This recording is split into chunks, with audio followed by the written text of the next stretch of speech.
नमस्कार मित्रांनो, सरकारी योजना आपल्यासाठी या यूट्यूब चॅनलमध्ये आपल्या सर्वांचं सहर्ष स्वागत। महाराष्ट्र शासनाने 1 ऑगस्ट 2024 पासून ई पीक पाहणी हे TCS मोबाईलच्या ॲप्लिकेशनद्वारे सुरू केलेले आहे। त्यासाठी आपण आपल्या मोबाईलवरून ई पीक पाहणी करू शकता। त्यासाठी हा व्हिडिओ आपण शेवटपर्यंत काळजीपूर्वक पहा। व्हिडिओ आवडल्यास लाईक, सबस्क्राईब आणि कमेंट करायला विसरू नका। चला तर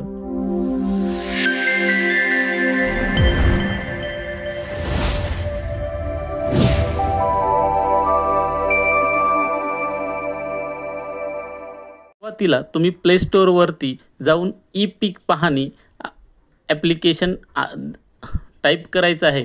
त्यानंतर ते ॲप्लिकेशन तुम्हाला इन्स्टॉल करायचं आहे।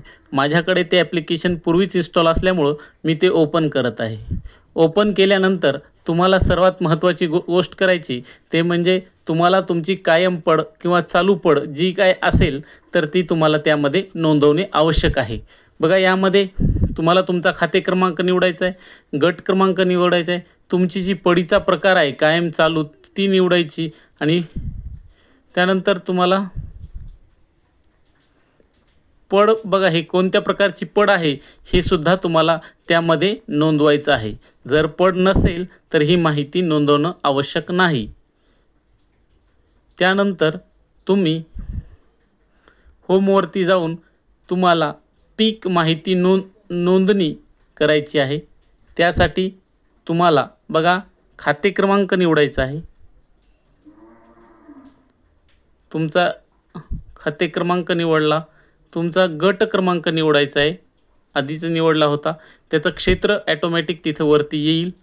तुम्हाला तिथे हंगाम निवडायचा आहे, तुम्ही कोणत्या हंगामासाठी ई पीक पाहणी करताय, तो हंगाम संपूर्ण वर्षाचा आहे की खरीप आहे। सध्या खरीप हंगाम चालू आहे म्हणून आपण खरीप लिहू।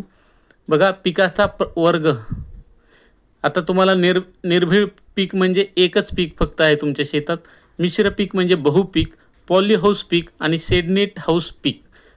तर आपण ज्या शेताची करत आहोत त्यामध्ये एकच पीक आहे।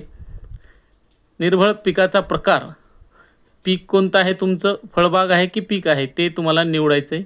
त्यानंतर पिकाची झाडाची नाव निवडायचे, तुम्हाला तुमच्या शेतामध्ये तुम्ही काय घेतलं आहे ते पीक निवडायचे।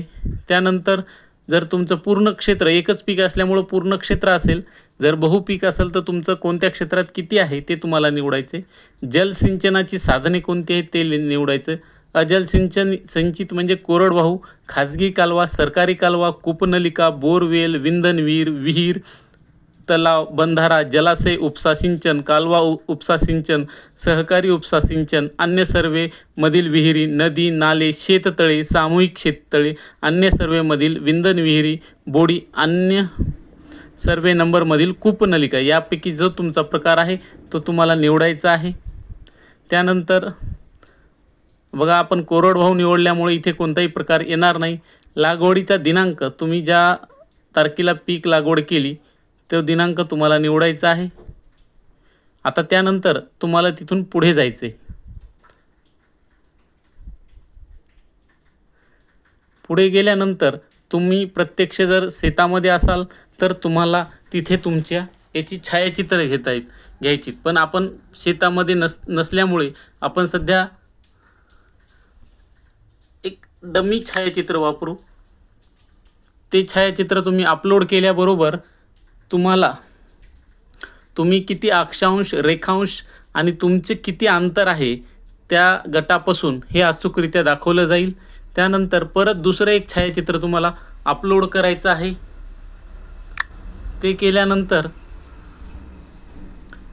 केल्यानंतर सुद्धा तुम्हाला तुमची संपूर्ण माहिती इथं दाखवण्यात येईल।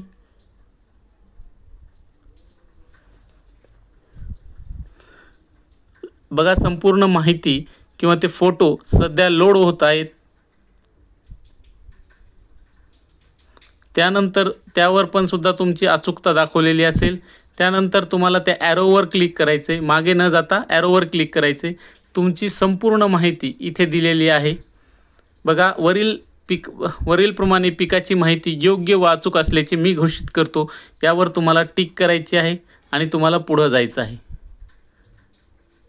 अशा प्रकारे पिकाची माहिती साठवली आणि अपलोड झाली असं माहिती येईल, त्याला तुम्हाला ठीक करायचं आहे. ठीक केल्यानंतर तुम्हाला तुमच्या याच्यावर पिकाची माहिती जाऊन पाहायची आहे. पिकाची माहिती आलेली आहे. जर तुम्हाला त्यात दुरुस्ती करायची असेल तर दुरुस्ती पण करता येईल किंवा संपूर्ण माहिती पूर्वी भरलेली नष्ट करायची असेल तर नष्टही करता येईल. अशा प्रकारे तुम्ही तुमच्या मोबाईलच्याद्वारे पीक पाहणी करू शकता. काही अडचण आल्यास त्याबाबत आपण कमेंट करा. तसेच व्हिडिओ आवडल्यास लाईक, सबस्क्राईब आणि कमेंट करायला विसरू नका. धन्यवाद.